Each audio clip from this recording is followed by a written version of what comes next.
Hey guys, so today you and I are going to talk about job hopping. So let's get into it. So the question in question was, hi Frederick, for software engineers in Europe, what do you think about job hopping versus staying at the company for a long time and climbing the ranks? I would say that there is a bit of phrasing here that I would like to address first. So, one of the things that I am a big critic of is the idea of being promoted due to the time that you work in a given company, because I argue that regardless of who you are, how loyal you are, or basically any factor other than merit is questionable when it comes to getting a job, being elected to be an official, doesn't matter what it is. Merit is the thing that should dictate whether or not you get a position or you get a job or things like that. That's what my personal beliefs at the very least. And so staying and climbing the ranks, so to speak, should not be a necessarily long-term thing. Like it's not about the time that you spend there. The idea, I argue, should be that you as an individual, you grow and learn the things necessary within that business to take on greater responsibilities. Now, what I mean by that is that if you start as a junior software developer, well, it's going to be pretty hard for you to swing to be the CTO, for example.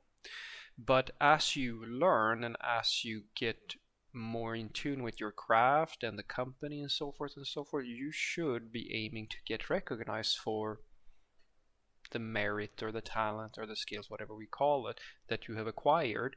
And you should be promoted based on that. And something that I think is very important here is to understand when that is happening and when it's not happening. And that is the reason why I argue to a lot of people that job hopping and staying in a company, the strategy to pick here depends on the company. Now, this is one of the biggest criticisms I can give to IT companies, and it doesn't have to be just IT companies, but since that is the area that I usually have most of the time worked in, one of the things that companies are really, really good at is to hire people for a role, but they're really, really trash, I argue, at rewarding people who do a good job within the organization itself. And that has to do with a number of factors. One of my theories that, at least based on my experience, that I've seen the most is because basically when you are hiring someone, you are trying to fulfill a need for something, and you're usually looking for a person who already has the experience necessary in order to do so. But in many cases, you are not so equipped as a manager and so forth to tell even your own manager or like whatever team you're going to hire for, right? You usually don't see a lot of managers who are so in tune enough with their employees to be able to figure out if they have an employee who will be able to do that job better. And that is fundamentally one of the issues that I have with management structures in any company where, well, especially in IT as well, where you have managers who don't really know the craft and the work, and so they don't really know how to spot top talent. And then you have processes that are already streamlined basically towards this work, so they don't really question it. And so you end up hiring people who come from some other company or somewhere outside of the organization, as opposed to seeing if you actually do have people who are really good within your work environment. And then we can talk about setting up career paths and ladders and stuff like that. And for us as the employees, I will give you my strategy for how to think here, and you are of course free to do however you want, but it has served my purposes at the very least, because I've been both promoted and I've also job hopped, and I'll tell you exactly how I think about it. So when I think about switching jobs or progressing my career or getting a promotion or stuff like that, I have a goal of what I want to achieve, because usually the strategy that I go with is that I want to expand my knowledge and my responsibilities and be all that I can be, that sort of deal, right? And so what I do is that I'm very clear and open with that ambition with my managers when I take a job. So I tell them very clearly that I would like us to discuss seriously, like, okay, what options do I have within this organization for personal growth?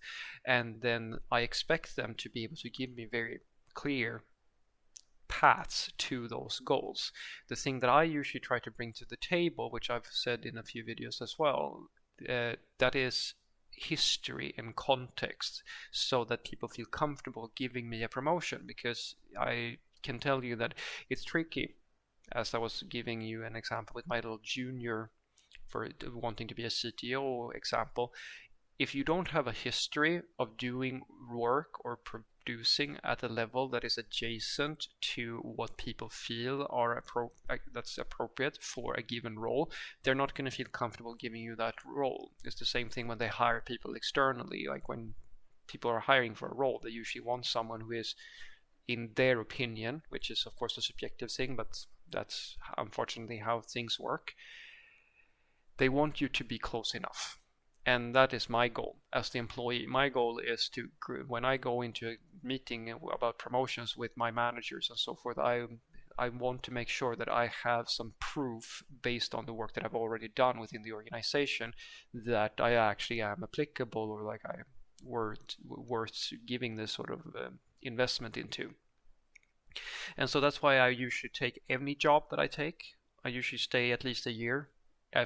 It's very rare that I stay less than a year at a place of work, because that is usually the amount of time, I argue, it takes for people to get to know you a little bit, for me to get some wins under my belt and things like that, to sort of get people to sort of see that I can do the things that I do, right? And then, as I said, my expectation is on my managers to provide me a very clear career path and very concrete proof that steps are being taken. So when I've asked in the past, for example, I've said that I had an ambition to be promoted. They said, yeah, we have these and these roles, and I know that they're immediately going to start looking into it, and I know that these things can take a really, really long time. And anything they say or do that does not show me that this is a serious matter, that they know how to get there and so forth. Because the sad part is, guys, that there are some companies who don't have a career path. They don't have a career strategy. They will say that they have it, but they don't. And I'm very much a believer in, I don't care what you say, I care what you do. I'm very result oriented. And I've had a situation, it was actually at my most recent job, where this happened, where I stayed at that company for 2 years. And during those 2 years, my discussions about promotions were continuous, basically. Like I said, like, okay, so when is this going to happen? When is it going to happen? And they kept on giving me dates into the future.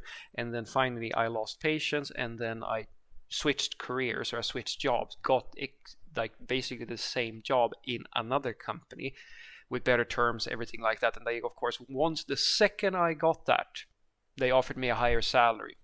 And so I said to my manager, because I really enjoyed working with my manager, it's not a personal thing, it's just how I produce, how I have structured my career path. And I will do the same thing in the next job. Like, even if you hire me with a slightly higher salary, if you don't have a plan for how to get me to the top of the same organization, or that it's even possible to get into the sphere of that, and you can't tell me how to do that, then what's the point of me working here? Because if it's all about the money, then I can just find a job that is really cozy, like I don't have to do a lot, and then I'm going to get a lot of money for it.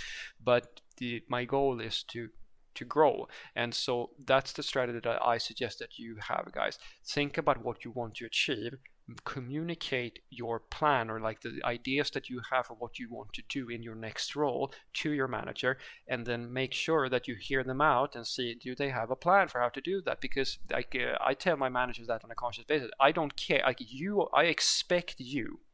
I will do my best here. I will get some wins under my belt. But if you want me to be able to prove that I can do a job that I'm trying to, to get a promotion, I expect you to provide the opportunities that I need to prove that I can do this. If you put me on like some arbitrary little thing where I can never, where I can't really quote unquote prove that I can have like a more higher role or something like that, then I'm gonna quit immediately, because I will expect within, I usually say, as a year or something like that, with after a year's of work, I expect you to show me very concretely what my next rank is going to be, because at my current level, the jobs that I have, it should be possible for me to be promoted within a year, because the roles that you have at my level don't require as much in terms of knowledge gaps as you would in, say, a junior level. Because if you're a junior level, it's going to be really, unless you're really, really talented, of course, it becomes harder for you to swing that you're going to be a senior, because the time it takes for you to get that knowledge is a little bit longer. But for me at my level, the iteration should be a lot quicker than that, and it really is just down to like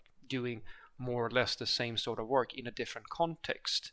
And so if my managers are not providing me those opportunities, and they are avoiding these sorts of discussions, or like I don't see any traction, I do the thing that I did at my last job. I said like to them, all right, yeah, I understand that this is going to take some time. And then I started on the side looking for other opportunities. And I raised the two. That's what I always do. I say to them, I'm going to see if there are, put some feelers out there and see if there are any other opportunities. Now, I don't care which happens first, and I tell them that very consciously as well. Either I hope, because I like this company, I hope that you can provide me with proof that this is being taken care of and that it's going to happen before I find another job. And that's how I structure it. So it's up on you. Either I stay and I get the promotion, or I go somewhere else. So what I want you to take away from this is that I suggest that you think about job hopping versus staying in a company based on what you are aiming for. So if you have, like me, ambitions to, say, be promoted and things like that, and you feel that within your current company they are either never getting real about the thing or something like that, if you feel like I usually go by time. I give them a time estimate. As I said, I give them an investment of a year or 6 months or something like that, where depending on the role now, which is because that I feel like I at least ought to provide some proof that I can do something more advanced within the organization. Once I have that, and they feel like I know that my manager feels comfortable with, yeah, you can do this job, I've sort of convinced them that, yeah, you are a valuable asset to this company, right? Then after that, it's all on them. And I tell them that very consciously, that your part in this is to prove to me that this is going to happen, and provide me with the opportunities that are necessary in order to, if you need some extra, some context or history or something like that, that's on the manager. If they are not providing that in a ready fashion, I treat it exactly as going to a restaurant or anything like that. If I sit and I wait for my food for too long, I'm just going to go to the next place.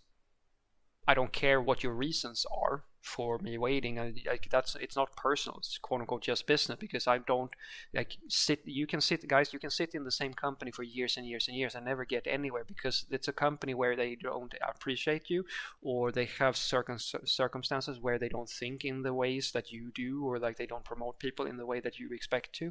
And that's why job hopping can be in some cases it's more efficient for you to job hop, because literally they will not take you seriously or provide you opportunities unless you switch to another company. Because some companies, sadly, as I said, they don't have a strategy for promoting people. They have a strategy for hiring people. And I'm pretty sure that if I went back to that company, I'm going to do an experiment in the future, depending on my current role and so forth. If I ping my old boss again now and ask, do you have a promotion for me now? I wonder if they're going to give me it. Because now I'm coming from the outside. And that's why job hopping sometimes can be more efficient, because some companies literally are so incapable of promoting people that your best bet is literally go and work somewhere else and then come back as the thing that you want to be. Have a great day.